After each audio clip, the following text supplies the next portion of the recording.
Hey there, everyone. Welcome to MEIOU and Taxes 2.5. In this video and potentially the following few after, we're going to be taking a look at this overhaul mod, MEIOU and Taxes. This video is intended for people who are brand new to the mod. There was a pretty big release recently, the 2.5 patch, and I've noticed there's a lot of new people who've been playing and looking for some sort of tutorial, so I'm going to attempt to fill that void with these next few videos I'll be giving you guys. So with that said, this is, again, it's intended for people who are new to the mod, who don't have any prior experience with M&T on any of the previous patches that were released to us. So with that being said, what exactly is MEIOU and Taxes? Well, it's a complete overhaul mod. Um, it introduces all kinds of new mechanics, such as population, communication efficiency. There's all kind of new provinces. There's an earlier start date than the base game, and many other minor and major reworks, such as religion, trade has been changed a little bit. Subject interactions are much more in-depth and diversified. And there's a lot of other stuff that we'll probably end up talking about.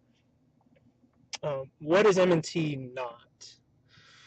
Well, it's not a micromanagement simulator. Um, you do a lot less minutia as far as managing and microing estates. Um, there's just not that much to do on a per province basis that would take you out of the immersion of actually playing the game. Your magic mana points from vanilla have basically been nerfed into the ground. You can't walk up to a province and say, hey, I want more production here today. And there's a lot of other changes to Monarch points that, again, I'll be kind of discussing in depth a little bit in the future. But magic mana has been super nerfed. In MEIOU and Taxes, you, the player, are playing what's basically known as the state. So you're not playing the nation itself. You're not playing your ruler a la CK2. You're playing the state. So the bureaucracy, generally things that are covered under that umbrella, are things that you're going to have a lot of control over. You're not going to have nearly as much control over places that have a very high autonomy. Same thing goes with estates. Your burghers and your nobles are going to kind of do things independently of you, and oftentimes they're going to work to oppose what you're trying to accomplish in the long term. And another thing that M&T is not is it's not really built for world conquest. So if that's your cup of tea, you're probably not going to enjoy this mod. There's a fair good number of anti-blobbing mechanics that will keep you from taking over the world in 400 years. So world conquest, probably not happening unless you're absolutely incredible with the game. So as far as the biggest changes to EU4 go, the biggest one by far is the implementation of population. Population is represented in a provincial modifier. And you can see here we have three different types: rural, urban, and upper. And what those populations do is all slightly different. So you can see here that 10,000 rural population gives a tax income of 0.35 ducats a month, a local trade power of 0.05, a little bit of trade value, and a few sailors. Rural population is basically farmers. Later into the game, you could kind of put freeholders in that same category too, but early on, rural is synonymous with farmers. Then your urban population, your real money makers, your real movers. These guys are city dwellers. So craftsmen, artisans, really late into the game, factory workers, that kind of stuff. Productive urban citizens, basically, is what these guys are considered to be. We can see that urban population provides a lot more benefit than rurals. A little bit more tax income, a lot more trade power, 0.8 times more, 5 times the trade value, a lot more sailors, which mostly meaningless, but some land force limit and some naval force limit. And again, this is on a 10,000 population basis. So my capital of Fez here is giving us 12 times these benefits. Upper class population.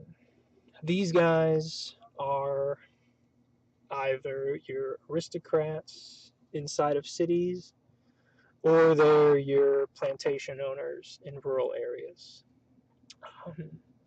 They still do a little bit for your country, but by and large, they're not nearly as productive as your urban citizens, and they're almost on par with what your rural citizens will provide. And you can see they're always going to represent 5% of your population at all times. So you can only really influence where they are. You can't influence how many there are, outside of choosing to conquer or not conquer some land or not. Generally, they'll gravitate towards big cities with universities and art centers. And we'll kind of get more into the mechanics of buildings a little bit later. So, what does this addition do for the game? Well, population over time will grow and decay depending on the circumstances. Population generally grows during times of prosperity and peace, and if there's room in cities for people for that type of population to grow. In general, if you don't ever let your provinces get sieged down, you're going to have a good time with population growth. Population will decay primarily in the early games. Plague is a huge limiter on how big your population can really get. If you're doing very well and your lands are fairly populated, plagues are more likely to damage you, and they're more likely to start in your location. So always kind of be aware of that. But really, there's not much you can do against plagues, especially in the early game. They're just going to be so damaging. But their effectiveness and the amount of destruction they do will fall off later into the game. But the big thing you can do is not ever let your provinces get sieged down. So this means you prep for rebels. You don't let, random tiny armies come in and backdoor you.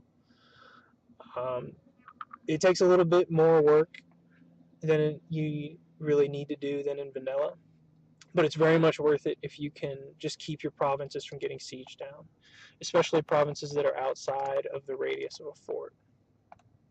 If rebels were to pop up here and siege these down, they wouldn't do any damage based on this fort, but enemy armies would. So just keep that in mind. Rebels are somewhat easier to deal with, but enemy armies, you never want them to siege a single one of your provinces. So, how do you really affect the growth of population? Well, for rural pops, the only thing you can really do is constructing irrigation canals. They're pretty expensive, but if you have the dosh for them, in the mid game, you're definitely going to want to invest because the benefits are really worthwhile. They give better farming output of the province, and they allow for a higher rural population capacity. But that's really the only way you can directly encourage rural population growth, by spending resources. Urban population can be grown much more easily, and all it takes is the construction of buildings, particularly the warehouse line down here. But again, I'll really go deep into buildings later on. So now that we kind of have an understanding about population, we can talk about one of the big changes in the latest version of the mod. These numbers used to directly correlate with population, but now they represent development, because development is a much better way for the AI to understand what each province is worth. So if we look around the world, we can see Constantinople has a huge development. India, huge development. China, huge development. At the beginning of the game, the way the calculations are done, population is going to line up with development on a one-to-one basis. In previous, like I said, in previous versions of the mod, these numbers directly correlated with population. So it's easier for the mod team to have development get recalculated a month into the game than it is to go manually change all 9,000 provinces' populations. So right now we're effectively looking at population. But like I said, development will get recalculated in a month, and I'll show that to you guys in a little bit. So development, again, the reason why they changed it was because the AI now has a much better understanding of what each province is worth. Instead of like vanilla, where development is a pure abstraction of tax, production, and manpower, development is not directly tied to population, but it's very much affected by the population. It's a measurement of the overall output of that specific type of population. So if you build up canals, if you don't let your provinces get looted, your rural development's going to go up. And it's mostly going to cue off of your rural population, your farming efficiency, and a few other factors. Same thing with urban development. If you got a lot of buildings, a lot of production, trade buildings, and you're building up a lot of urban wealth in that city, your urban development's going to go up.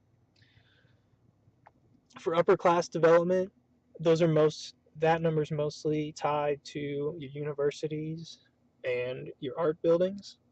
So the more you have of those, the more upper class pop is going to gravitate towards those big cities, and subsequently the more upper class development you'll end up having. Now, let's see. With development, the main way it affects the player is by the great power list. These numbers don't directly impact the amount of money you make from your provinces. All your money and trade power and your sailors and your trade value is all still tied to population. So the only way it affects the player is this great power list. This was mostly changed just to help the AI better evaluate what each province was worth. So, as far as building up urban population goes, we talked a little bit about rural. But urban population, you have much more control over the amount of urban population that grows and how that urban population grows. In general, you're going to want to build up your urban infrastructure line, so your town halls, your city halls, all that. Your production buildings, which is this line right here, and your trade buildings, which are these guys right here. All of these provide a stat called urban gravity. Well, what is urban gravity? It's basically, under ideal circumstances, how much population does this city attract? And in order to give you guys an example, I'm going to go ahead and unpause, and we'll start the game up. Usually I do default setup here. If you want to form one of these tags, the Roman Empire, Occitania, what have you, you can do these, but 90% of games I do default. In the start of MEIOU, a lot of events fire. It's generally best to take it slow, 1 or 2 speed. Nothing too crazy. We'll get our armies, we'll get our navies, and everything will be just sailing along here at a nice slow pace. So, back to buildings. Urban gravity. The way you build up urban gravity is you build up buildings. The more buildings, the more urban gravity. You can see there's base urban gravity and there's urban gravity modifier. Trust me, it'll be fine. It's always fine. We get some advisors, not that we really care, not that we're rich enough to afford them. So the way you build up huge cities is you build all the buildings. I mean, literally all the buildings. You can do whatever you want here with this event. I prefer all news. That's just me. Most urban buildings give either base urban gravity or an urban gravity modifier. When you see base urban gravity +1, that refers to 1,000 population, so 1,000 people in the city. A base urban gravity of 40 is 40,000 population, just to give you an idea of exactly how much it's going to bump your pop up. So we got a rival, people are doing things. If we open up this button right here, we'll take a look at province data and population data. So rural saturation 100%. This is calculated at the beginning of the game. Most, if not all, provinces are going to be right here at 100. Constantinople is one big exception, but mostly you're going to have everything at 100% saturation. Urban saturation is what refers to urban gravity. So right now, our urban gravity is 98K, and our population is 121K. So we are oversaturated in our capital province. This means growth is going to happen very slow.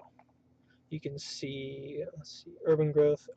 In a year, this urban growth will get calculated, but it'll be much smaller than it would be otherwise if we were undersaturated here. So this is how you check your, where your cities are at, how quickly or slowly they're growing. Another important way to check is by taking this special map mode decision. We're going to take a look at farming related data, extra regional food. We're going to add the regional food to our map mode. Exit.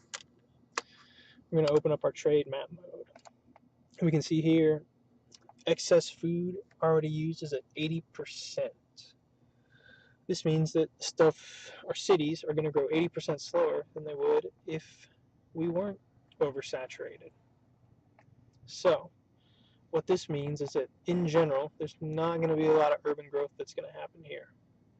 So the buildings you invest in aren't going to yield their desired effect nearly as quick as they would in a region that's not very saturated, like Leon and Galicia up here.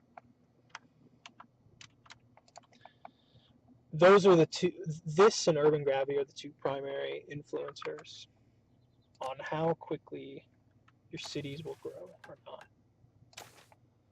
Additionally, let's see, I want to remove, and we're going to take a look at one other very important mechanic, farming efficiency. This refers to how much food one farmer makes. During this time period, the vast majority of farmers were subsistence farmers. They made enough food for themselves and not very much extra. There's a few regions where farmers are quite productive. Andalusia is one of them. Sicily is another. Northern Italy, Flanders in particular is pretty solid. But for the most part, you can see that a lot of places in the world just aren't producing that much extra food. And it's this extra food that really fuels cities. So we can see our farming efficiency is actually pretty good here in Morocco. Um, Not so much for the rest of North Africa. Into this era, we got some pretty bad farming efficiency. This is another really big factor in how many cities you can support per region. Andalusia's got a few really big cities in Sevilla, Cordoba, Granada, um, even Murcia to a lesser extent. Same thing with Flanders. Um, their cities here are all very productive and quite large. So farming efficiency is important to keep track of, and one of the easiest ways to increase it is to take loot in wars. It's kind of a trade-off, especially if the area you want to conquer, if the area you're going to war against is an area you want to conquer. You don't want to break it down too badly in order to be forced to build it up later. But if you are later into the game trade warring against China, that's a great place to loot. Mid-game, India is fantastic to loot. There's a lot of areas around the world you might not necessarily want to conquer, but that are great to just punch and take loot from. So looting is a great way to increase farming efficiency. Canals, as I mentioned earlier, is another really solid way. One more thing I didn't talk about with regards to cities is this warehouse line. What the warehouse line allows you to do, the second building in particular, this warehouse district, is it allows you to import food from the rest of the continent. By default, cities with a population greater than 50,000 will be allowed to import food from the rest of the continent. And this warehouse district is going to double the amount of food that your cities will have access to on this continental import basis. This, as the tooltip says, it's really good if your local food supply is constrained, as ours kind of is, but you still want to keep that city growth pumping. These two buildings are super important to build up in your biggest cities. Once you kind of get your income set up and you start to dip into the mid game. The university and art corporation benefit you primarily in two ways. First, I'll go ahead and remove these modifiers. The biggest way that they'll benefit you is through these art and intellectual centers. What these centers allow you to do is they allow you to pick up institutions from much farther away than you would otherwise. So let me look for this institution map mode. So right now, we can take legalism. Let me see meritocracy over here in China. These two institutions mostly spread by adjacency, so you're not going to see a lot of long distance transmission with them. But when you get later into the game, banking, especially Renaissance, these will all spread from one art center to another. And the higher your level of art center, be it regional, local, or continental, the longer the distance will spread. So regional is a little bit better than local, and continental is better than regional. In general, you're going to want to pick up one of these in your capital if you're anything close to respectively sized. We have a development of 154, so we should easily be looking to get one set up here in Fez. Additionally, there's also centers of production and trade. What those centers do is they impact those specific areas. So if you have, a really big city like Granada, a lot of population, a lot of productive capability, Flanders in particular, massive production capabilities with the corporation guild. You can build up those centers of production or trade, and in general, they'll just help the economic output of the province. So you can see right here the urban wealth growth, urban gravity modifier, production power, and then you got trade power, naval, and land force limit. Pretty solid modifiers again to pick up. We got a few of them ourselves in our capital, but we'll definitely be looking to expand as the game goes on. That being said, yes, universities. What do universities do? Universities affect this national education modifier. In MEIOU and taxes, you'll need that education modifier to go up if you really want to easily raise your education level. Education level is both a good and a bad thing. You can see our level's average. You'll get, the higher the level in general, you'll get a better stability increase. Your institutions are going to spread quicker, but you're going to take a hit in local autonomy. So, depending on how you want to play things, you might want to go for high education, as it'll help your idea cost and tech cost as well in higher tiers or higher levels of education. Or you might want to keep your peasants under your thumb by leaving them uneducated, and that'll help out with your local autonomy. So cost and benefit. It costs money to bump this up. You can invest a certain amount of ducats.